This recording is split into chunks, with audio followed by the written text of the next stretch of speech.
You waited 25 seconds for this video to start. No one likes waiting. Waiting takes time, and time is precious.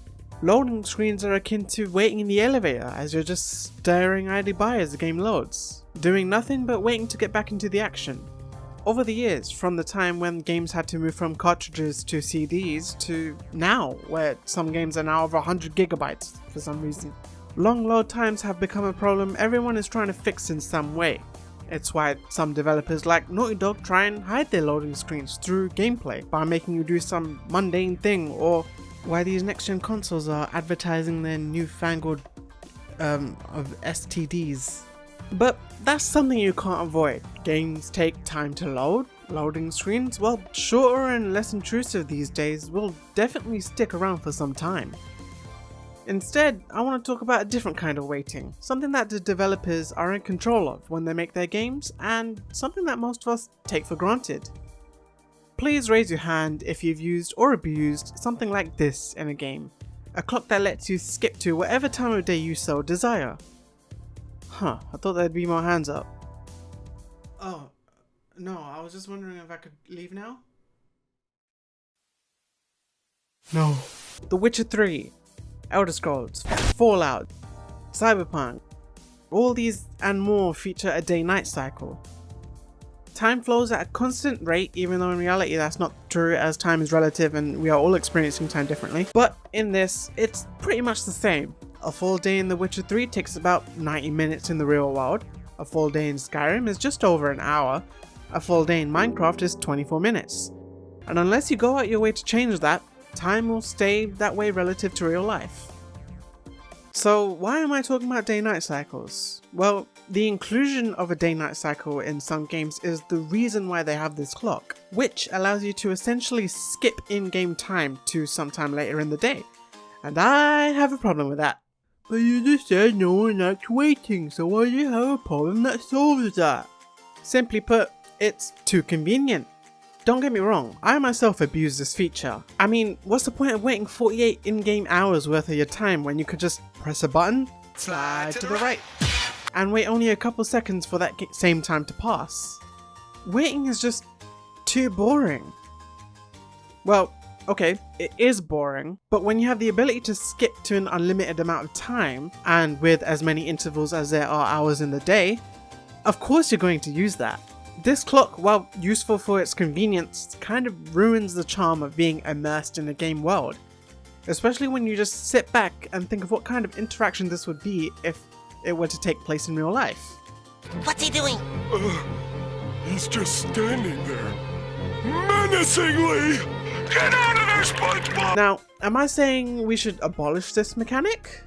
Well, no. I'm a hypocrite and I like using this feature sometimes, but I would like to enlighten you on a way that could be pretty fun for you, as well as mention how the mechanic itself can be improved. This could be akin to a challenge. Much like the no fast travel challenge in many games that feature such a thing, I introduced the no time skip challenge. Rules are simple, just don't use that. Sure, this doesn't sound like a big deal on paper, but I think it changes things up a bit, enough to add a new kind of challenge in your playthroughs. Meditating for at least 1 hour in The Witcher 3 restores your health, provided you're playing on the right difficulty, and will also replenish any potions you have on hand. Well, guess you can kiss that convenience goodbye. You gotta find another way to heal, and now you'll have a limited number of potions to use, so you gotta adapt if you want to be taken seriously by the big boys. That's just one example in one game, and I'm sure that restricting yourself from skipping time in different games would definitely change how you play, despite how minuscule a restriction it may actually seem. Even more so when you come across quests that only start at a certain time of day. Come to X place at dawn, or something along those lines. But Ash, it's the afternoon right now, what do you expect me to do from now till dawn? Why does my voice sound like that when I impersonate someone? But to answer your question, well, first you can pass the time by watching more of my videos, as well as liking and subscribing, trust me that helps a lot. Or you can do something else. No, really, an open world game is there for you to explore. Find new quests, new treasures, new locations. If you get a quest but you have to wait for a certain time, then instead of skipping to that time, use that as an excuse to see more of the world. You can wait simply by passing the time instead of King Crimsoning immersed in the world if you did that rather than being a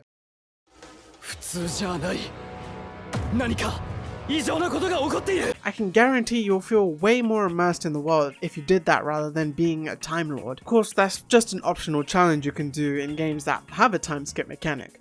But there are some games that utilize this mechanic in a way that's engaging and advantageous to their type of game. Games like Breath of the Wild and Minecraft make you earn the right to be able to skip time by either making a campfire, finding a place to stay, or in Minecraft's case, crafting a bed. And even then, you can only sleep in your bed at night in Minecraft to skip to the day, and for Breath of the Wild, you are only limited to 3 options for the time of day. Breath of the Wild I like specifically because there are certain events that happen every day at a specific time, but they happen a couple hours after the time you can skip to, so you would actually need to wait for that event to happen. And you can use that time to prep your equipment, explore around a bit, and just take in the environment at your leisure. I also want to mention Dying Light and how it uses its time skip. Dying Light has a few restrictions when it comes to this, which make actually using it a lot more worthwhile. For one, you can only skip time from dusk till dawn and vice versa. And you can only do that in safe zones. Meaning if you're in the middle of a ton of zombies and the sun is setting, you're gonna have what the professionals say a bad time. But that's the point. If you restrict the usage of a mechanic to a player, it makes using that mechanic much more worthwhile. And in Dying Light's case, makes running to a safe zone as the sun sets a lot more intense than it should be. And that's pretty super. Hot. Super. Hot. Super. Hot. Super. Hot. Okay, this is a bit of a stretch, but super hot, being a game where time only moves when you do, also makes the act of waiting a crucial thing the player must do.